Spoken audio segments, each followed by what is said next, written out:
Hello and welcome back to my channel. If you don't already know, my name is Amanda. I read and review romance books slash romantasy slash whatever I feel like because I'm a mood reader to my core. Today, we are going to be doing my fall TBR. I can't even pick these up. There's a lot. I'm going to go through books that are really fall vibes. So if it's like Halloween, fantasy, fall in general. Then I'm going to go through books that I really just want to read this fall that have nothing to do with actual fall. And then I have book recommendations that I have read previously that I think you should read this fall. So we are going to start with The Spells of Forgetting. So I actually got this book from Thrift Books. If you don't know, Thrift Books is a website in the US that sells books that are thrifted.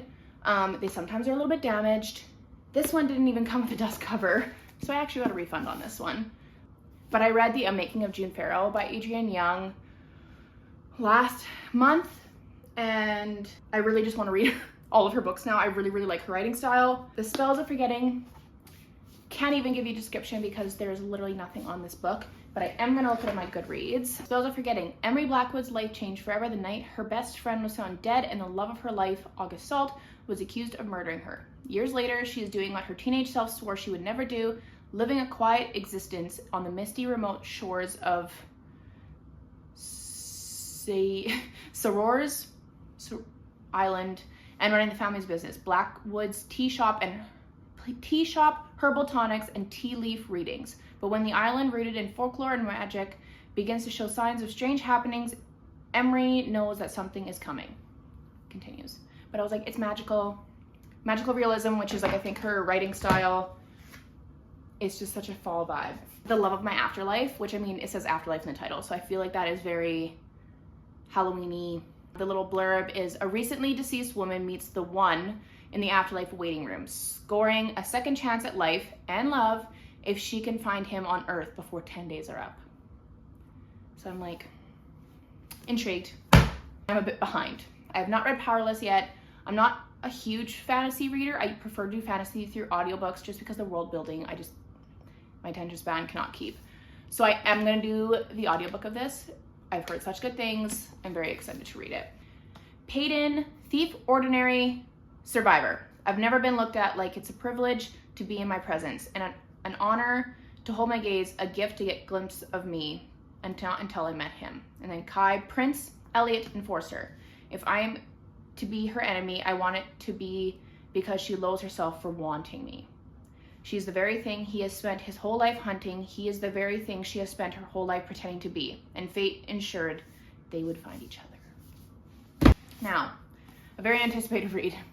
I bought this last year, was gonna read it, didn't. The Invisible Life of Addie LaRue by E. Schwab. I really don't want to read the back of this. I want to go in blind.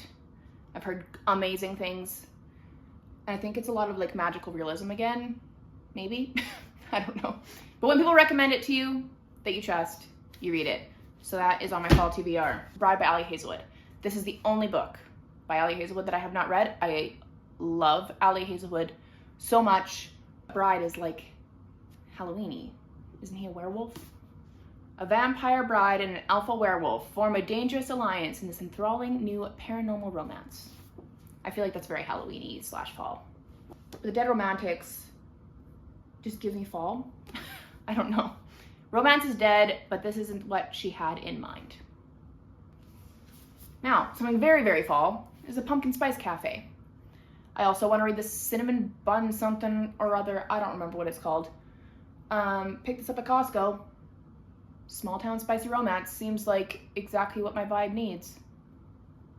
It's a season to fall in love. This may not look like a fall book, but Out on a Limb, I have been told, is based around Halloween. They meet at Halloween or something, so therefore I need to read it in fall. And also the only book by her that I haven't read, so there's that. A Good Girl's Guide to Murder series. This is YA, and I mean, it just gives fall Halloween-y vibes, spooky, whatever. I don't even know what really it is about, but I do know that it's about high school. This is a story of an investigation turned obsession. Right? Fall. Next is The Unfortunate Side Effects of Heartbreak and Magic. I saw someone recommend this book for fall, so therefore I picked it up. I got it from the library, actually. For fans of Practical Magic and Gilmore Girls, The Unfortunate Side Effects of Heartbreak and Magic is a charming debut novel that explores the shields we build around our hearts to retain our own magic, which I think is, it's magical realism, magic, Halloween, fall. Next are books that I don't have physical copies of. I'm either going to listen to them on audiobook or on my Kindle. Why is it not on here? Oh my God. Okay, the first of the books that I don't have physical copies of per se yet is The Spellshop by Sarah Beth Duerst. I've been seeing it literally everywhere, just specifically because right now they have purple sprayed edges. It is a romantasy debut, a lush cottagecore tale full of stolen spellbooks, unexpected friendships, sweet jams, and even sweeter love. I mean, that is fall to a T. Another one that I actually is on KU, which is wonderful, is The Modern Girl's Guide to Magic by Linsey Hall. So here's the deal. I'm a magical disaster, a witch from a family of witches, and the only one whose magic blows up in her face, which is why I came up with my rules. Number 1, never get involved with magic. Number 2, if you must get involved, do not enter a competition to win the biggest magical fortune in England. And number 3, and definitely don't fall for Callan Hawthorne, the sexy billionaire mage who you've hated for years. Sounds wonderful. Magic. Haunted Ever After by Jen DeLuca. It is based in Florida, which I love Florida. It's a love at first haunting in a seaside town that raises everyone's spirits from USA Today bestseller author Jen DeLuca. Small Florida coastal towns often find themselves scrambling up for the tourism dollars that the Orlando theme parks leave behind. And within the town limits of Boneyard Key, the residents decided long ago to lean into its ghostliness. Sounds good, right? And finally, for books that I want to read in fall, that give fall vibes, Halloween vibes, is The Witch and the Cowboy. It is by Ryen, Rowe, I believe. I love cowboy romance. And so when I saw The Witch and the Cowboy, I'm like, oh, witchy vibes and cowboys? Sign me up. Walker Reed is an average teenage cowboy whose only concerns are cattle and caring for his little sister. Everything changes when he stumbles upon a witch murder, and he is thrust into a world of magic and mayhem. Freya Redfern is out for blood of her mother's killer. When she catches wind that a certain young cowboy is to blame, she casts spells now and asks questions later. After all, whether he knows it or not, he is the descendant of one of the most infamous witch-hunting families in history. Faced with Walker's obvious obliviousness and seemingly kind heart, however, Freya realizes she's been led astray. Knowing her coven will not be so quick to hear his case, Freya enlists Walker's help to find the real killer and clear his name. Together they fight fierce adversaries and face great betrayals, but there is one thing they cannot overcome: their forbidden feelings for one another. I was intrigued when I saw another booktuber review this book or recommend it for fall, and I instantly added it to my Goodreads. I am going to show books that I just want to read in fall that have no fall vibes whatsoever. I want to mainly continue the Binding series, or the Boys of Tommen series. I've read Binding and Keeping 13, and because it wrecked me, I needed a break. But I feel like fall is a time to cry. So I'm gonna read Saving 6 and what's the other one? Redeeming 6. This fall, maybe even Taming 7, because why not? Just get them all done with. Very excited to read this series, though, to finish it. This is our beloved Elsie Silver, Wild Eyes. The fact that I haven't gotten to this yet is astonishing. I had too many arcs to read. But Wild Eyes is the second book in Rose Hill series. Wild Love is probably my second favorite of Elsie's books. They are all single dads. This single dad, he has 2 kids. A rugged mountain town seemed like the perfect escape from a life in shambles, but on On day one, she ran full tilt into the world's hottest single dad, and now all her plans are ruined. I know that she is a singer of some sort, and she's coming here to work with Ford, who is from the first book, and he has a recording studio there. But she comes here and obviously runs into West. Next, I need to finish the Stone Riders MC, like the motorcycle club. I have read Where We Started, Where We Belong, but I need to read Where We Promised and Where We Ended. Where We Ended is my most anticipated book in the series. I have loved him since book 1, and I've been waiting. It's not his baby trope. I'm excited. I just need to finish it. Friends Don't Fall in Love. I have no idea what this book is about, but it has fall in the title. So I want to read it. That's all I have for that one. And Last Call at the Local, which really isn't fall-y vibes, but I feel like Ireland just gives fall vibes. Maybe. I don't know. It's pub. Seems like a comfort, cozy read, which fall is about comfort and cozy. So, opposite track when a free-spirited American singer-songwriter with ADHD teams up with a charming Irish man to revitalize his family's pub. And with someone that has ADHD, I love reading ADHD rep in books. So I'm excited for that. Finally, I have some book recommendations that give fall vibes that I have read that you should also read. I already mentioned The Unmaking of June Farrell by Adrienne Young. It is magical realism. There's like portals and romance. It's just a really, really good, comfy, cozy read. A woman risks everything to end her family's centuries-old curse, solve her mother's disappearance, and find love in this mesmerizing novel from the best-selling author of Spells of Forgetting, which I'm going to get to. But very, very good. The Fall of Bradley Reed. If you have not read a Morgan Elizabeth book yet, you need to. She's hilarious. This is actually the first book that I read by her, and I was actually cackling. It's a John Tucker Must Die inspired grumpy sunshine, fake dating, good girl rom-com.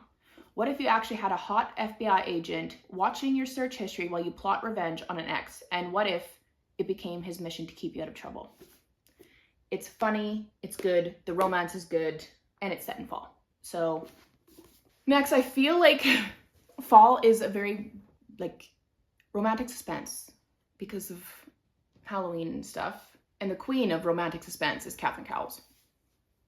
If you have not read any of her books, you absolutely need to. Fragile Sanctuary is my favorite book by Catherine Cowles. All of them are at least 4-star reads for me. This is my favorite. So this is the first book in the Sparrow Falls series. Delicate Escape just came out last month.